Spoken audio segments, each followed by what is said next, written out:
Oi, gente! Hoje eu estou aqui para conversar com vocês sobre Duna, parte 2, o novo grande lançamento dos cinemas no momento, um épico de ficção científica do diretor Denis Villeneuve. Duna não é um tema novo aqui no canal, né? Eu já tinha feito vídeo sobre isso lá em 2021. São vídeos bem antigos, do início mesmo do canal. Eu acho até eles meio ruins, mas eu lembro, né, de ter feito um vídeo sobre o livro de Duna do Frank Herbert. E assim, gente, é um livro incrível. Eu já li ele mais de uma vez e acho maravilhoso.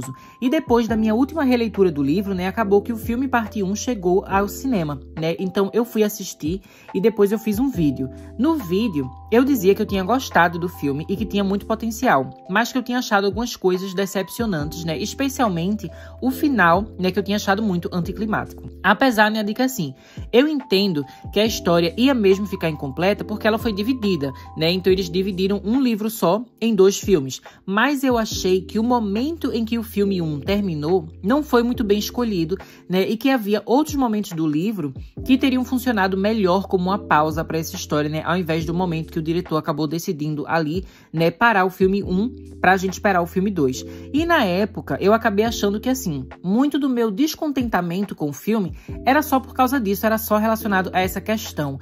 Mas com o tempo, eu fui vendo, né, que não era bem assim.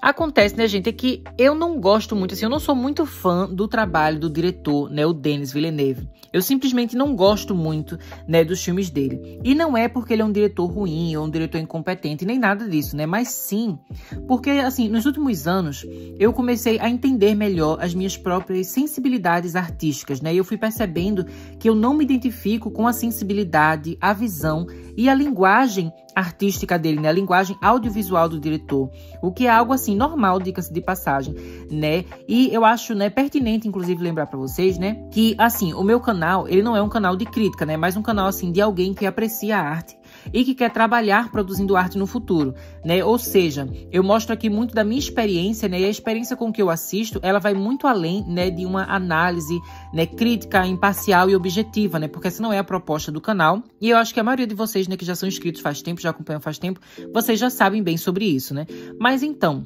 quais eram, né, os meus problemas com Duna? Quais são meus problemas, né, com os filmes de Duna?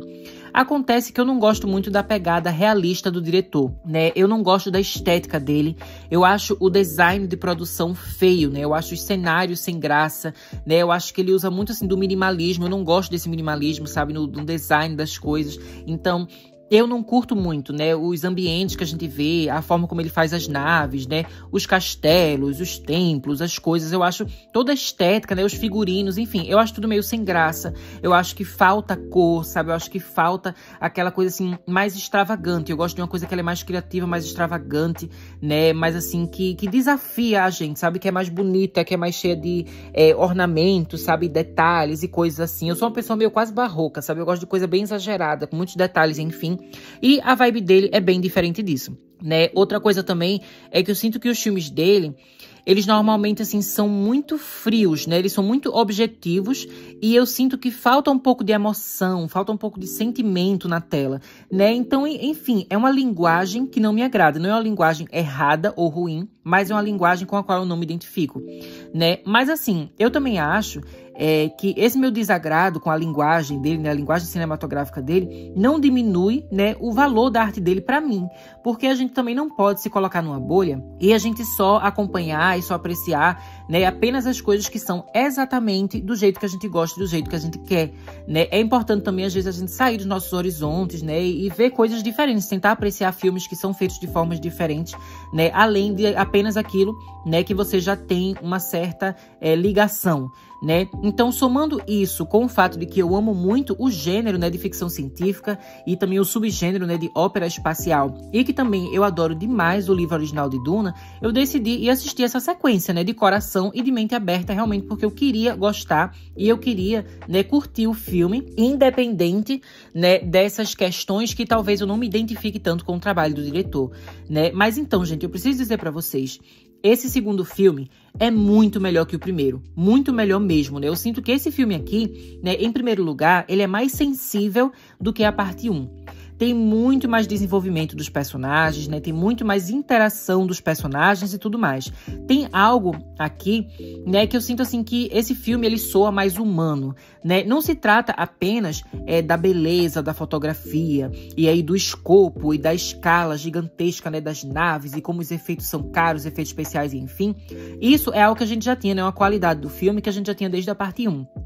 Mas eu acho que nessa parte 2 aqui, a gente finalmente vai além apenas dessa questão e a gente tem uma história, né, que finalmente ela é mais focada no lado humano da trama, né? Uma coisa assim que sempre esteve nos livros de Duna, mas que na minha opinião, o diretor, né, o Denis, ele não soube traduzir direito assim para as telas, né? Traduzir de uma forma que eu achei legal para as telas quando ele fez a parte 1. Então, aqui nesse filme, né, a gente vai ver a relação do Paul com a Shani, né, que são os personagens do Timothy e também da Zendaya, né, e eles são basicamente, gente, o coração aqui desse filme.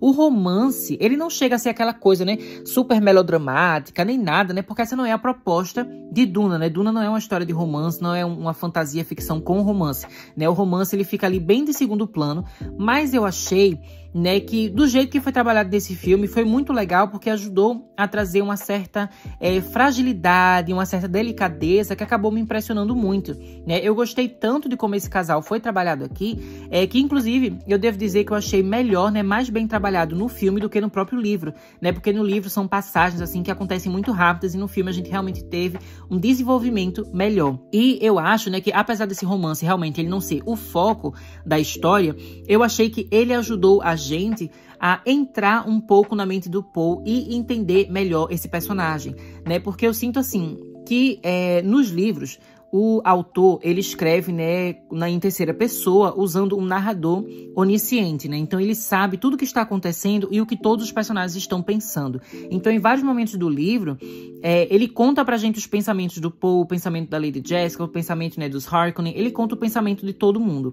E dessa forma, a gente acaba conhecendo melhor os personagens.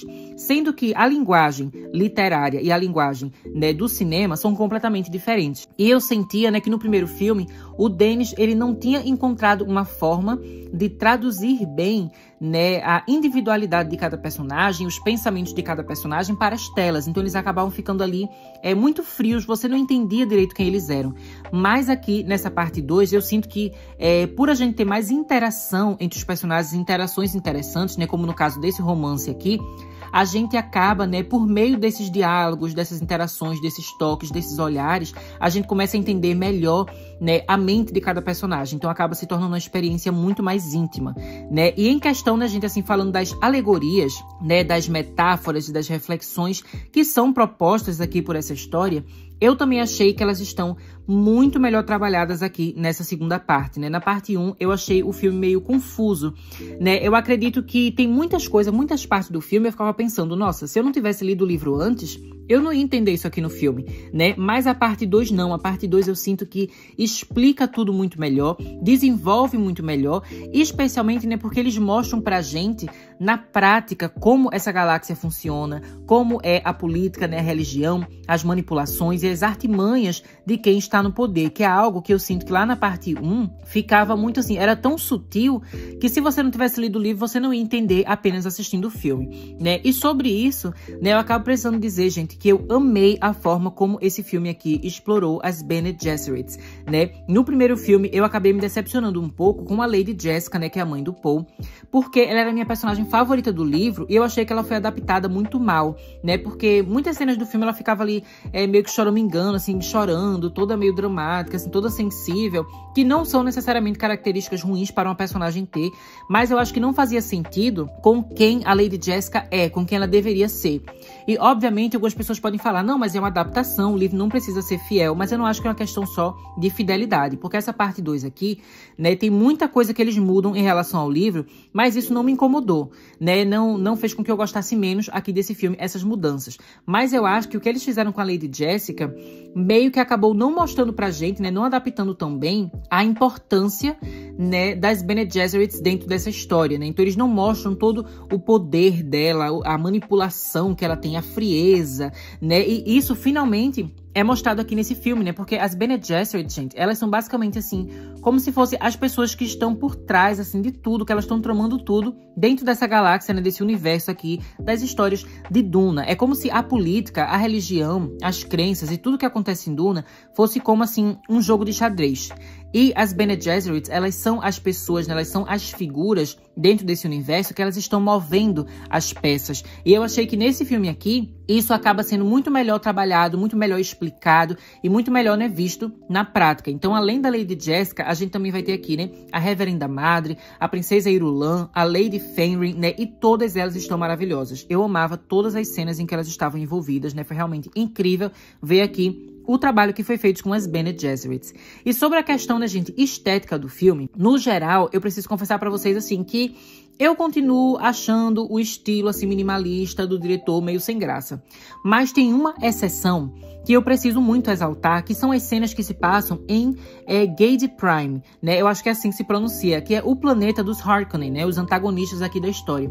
E eu achei, gente, esse lugar, né, tão belíssimo. Pela primeira vez, eu me encantei de verdade com uma coisa que tinha saído da imaginação do Denis Villeneuve, né? Porque normalmente, como eu falei, a gente tem estilos diferentes. Eu não curto tanto a vibe dele, mas esse planeta aqui, ele criou de um jeito que eu realmente apreciei, né? Gade Prime acaba sendo um lugar que é tão bizarro, né, tão sensual, tão sombrio, que você sente uma coisa fora do normal ali naquele lugar. Né, seja pelas cores, que tudo lá fica preto e branco, ou então pelos figurinos, né, que tudo é meio apertado, tudo tem muito preto, assim, tudo parece couro. Tem uma energia meio BDSM, sabe? Uma coisa meio Matrix no espaço. E é uma energia opressiva e sadomasoquista, uma coisa assim que eu achei, ao mesmo tempo, muito atraente e muito assustadora. Eu amei demais, né? Então, assim, foi o meu momento favorito do filme, o momento que a gente vai ver lá, né, o Fade sendo introduzido, né, e todas as cenas que se passam em Gade Prime. Nesse segundo filme também, né, eu preciso dizer que a gente tem muito mais cenas de ação e de batalha, né? Mas eu devo dizer que assim, gente, eu não acho que o Denis, né, ele dirige cenas de ação tão bem assim. Eu acho que ele lida muito melhor com cenas que são mais calmas, sabe? Então, assim, cenas de paisagem, cenas mais introspectivas, né? Cenas de diálogos entre personagens, cenas de discursos. Eu acho que ele trabalha muito bem com essas cenas, ele dirige tudo isso muito bem, né? Então ele acaba fazendo um trabalho que você fala e você pensa assim, não, realmente isso aqui tá muito bem dirigido. Mas nas cenas de ação, eu sinto, né, desde a parte 1, aqui na parte 2 eu também senti um pouquinho, né, que falta um pouco de dinamismo, né, e de movimento. Eu acho que ele é meio estático, assim, nas cenas de ação, eu não sei explicar. Às vezes eu sinto com a direção dele que parece a experiência de você ir no museu e você está olhando para um quadro, né? Então ele acaba trabalhando muito bem com imagens bonitas, né? Inclusive, né, a fotografia aqui do filme é excelente, desde o primeiro filme já era excelente. Então ele tem muito aquela coisa assim de colocar uma imagem bonita na tela para você apreciar.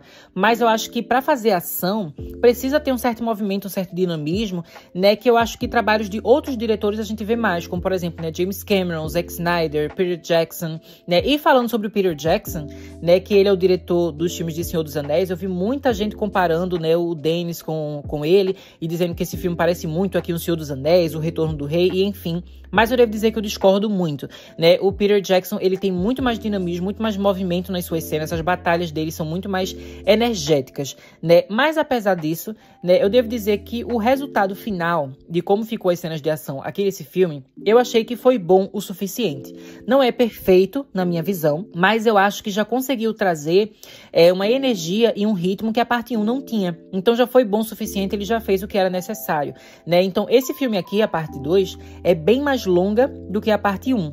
Mas a sensação quando você assiste é que esse filme aqui é mais curto, porque as cenas de ação, né, por elas serem bem funcionais e também as tramas paralelas dos antagonistas que a gente vai vendo, né, então cena das Bene Gesserit, cena dos Harkonnen, isso acaba tudo ajudando o filme a ter um ritmo melhor. Então, ele é bem menos cansativo do que o primeiro, ele é menos arrastado do que o primeiro, e por isso ele acaba se tornando, né, no geral, uma experiência que é muito melhor. Então, assim, para concluir, Eu gostei bastante do filme, gente. Eu achei ele realmente, assim, muito bom. Eu não acho que seja uma obra-prima perfeita, maravilhosa, assim, impecável, como algumas pessoas, né, muita gente por aí diz que é, né? Eu acho que é meio exagero, mas eu acho, assim, que é inegável que se trata, assim, de um filme muito bom, né? Muito bem feito, um filme competente, um filme interessante, né? Um filme que ele é inteligente, especialmente por causa do livro que serviu de base, né? Que serviu de inspiração, porque Duna é uma obra bastante inteligente, né? Bastante conceitual, bastante reflexiva. E eu acho que é um filme, né, que vale muito a pena ser visto. E que eu acho que ele merece ser visto em IMAX. Eu vi em IMAX, né, como vocês já puderam ver logo no início do vídeo. E eu achei que foi uma experiência muito legal, né? Eu fui ver, gente, na melhor sala IMAX que tem aqui em Toronto, no Canadá, né? Então eu que tenho a maior tela, o melhor som, enfim. Então eu acho que vale muito a pena, né, vocês procurarem aí por perto, né, na região de vocês, qual é o melhor cinema disponível, né? O melhor cinema que vocês podem ir, se talvez for mais caro. Espera um dia de promoção, mas tenta ir na melhor sala possível, né? Porque eu acho que vai valer a pena. E o filme, gente, ele conseguiu, né, ele foi tão legal assim pra mim, e eu fiquei tão mais feliz com a parte 2 do que eu fiquei com a parte 1, que ele chegou, inclusive, né, a me dar, assim, uma saudade do universo de Duna, né? Ele me deixou com saudade desse universo, com saudade dos personagens, dos livros, dos conceitos, e por causa disso eu até pretendo voltar a ler os livros de Duna, né, dar continuidade a essa saga, porque eu já li o primeiro livro mais de uma vez, mas eu ainda não li, né, todas as sequências. A gente tem 6 livros, né, principais da saga de Duna, e depois, né, que teve o falecimento do autor, né, o Frank Herbert, a gente teve o filho dele, se eu não me engano, ele se chama Brian, né, e o filho dele continuou escrevendo outras continuações. Algumas pessoas curtem os livros do filho dele, outras pessoas não curtem, né, eu não sei até que ponto de Duna eu iria ler, mas eu quero muito conhecer mais, né, sobre essas sequências, porque, como eu falei, o primeiro livro eu já li mais de uma vez e eu sempre amei. E, basicamente, é isso, né, gente? Eu espero que vocês tenham gostado desse vídeo, né, deixo vocês por aqui, até mais!